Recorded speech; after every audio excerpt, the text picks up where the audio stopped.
আসসালামু আলাইকুম। সঞ্চয়পত্র সম্পর্কিত প্রায়শ জিজ্ঞাসিত প্রশ্নাদির উত্তর আজ পর্ব 2। আজ এ পর্বে আপনাদেরকে আমি জানাবো সঞ্চয়পত্র কোন কোন প্রতিষ্ঠান থেকে কিনতে পারবেন। প্রাতিষ্ঠানিক বিনিয়োগের ক্ষেত্রে আপনারা সঞ্চয়পত্র কোন প্রতিষ্ঠান থেকে কিনতে পারবেন, সঞ্চয়পত্র কেনার যোগ্যতা কী, মানে কি কি যোগ্যতা থাকলে আপনার সঞ্চয়পত্র কিনতে পারবেন।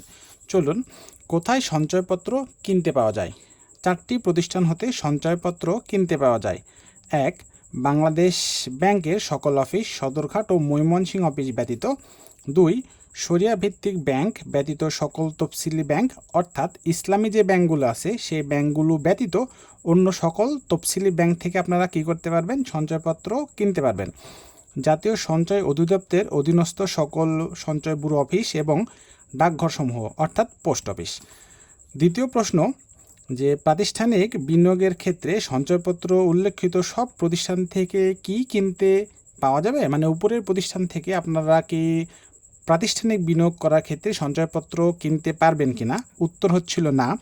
সঞ্চয়পত্রের প্রাতিষ্ঠানিক বিনিয়োগ সংক্রান্ত কার্যক্রম শুধুমাত্র জাতীয় সঞ্চয় অধিদপ্তরের আওতাধীন সঞ্চয় ব্যুরো কর্তৃক পরিচালিত হয়, মানে আপনারা সঞ্চয় ব্যুরো অফিস থেকে এই প্রাতিষ্ঠানিক বিনিয়োগের ক্ষেত্রে সঞ্চয়পত্রটা কিনতে পারবেন।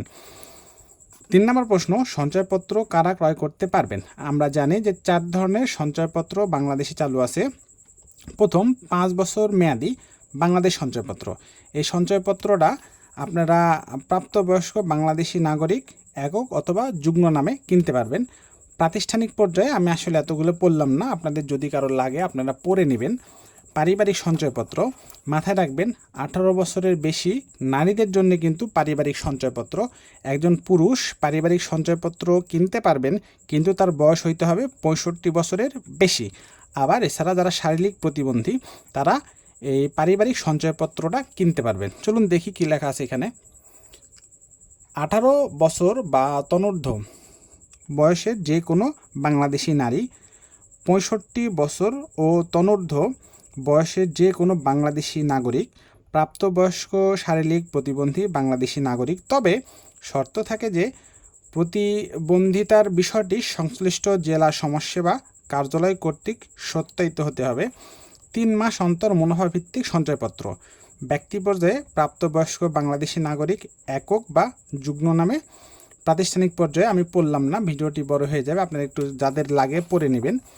আমি এটার একটা ছবি হিসাবে পোস্ট করব। পেনশনার সঞ্চয়পত্র, সরকারি, আধা সরকারি, স্বায়ত্তশাসিত, আধা স্বায়ত্তশাসিত প্রতিষ্ঠানের PRL ভোগরত অবসরপ্রাপ্ত সরকারি চাকরিজীবী, যারা আসলে সরকারি চাকরিজীবী বিভিন্ন প্রতিষ্ঠানে আছেন তাদের জন্য আসলে পেনশনার সঞ্চয়পত্র। ধন্যবাদ। আজকের এই পর্ব এই পর্যন্তই শেষ।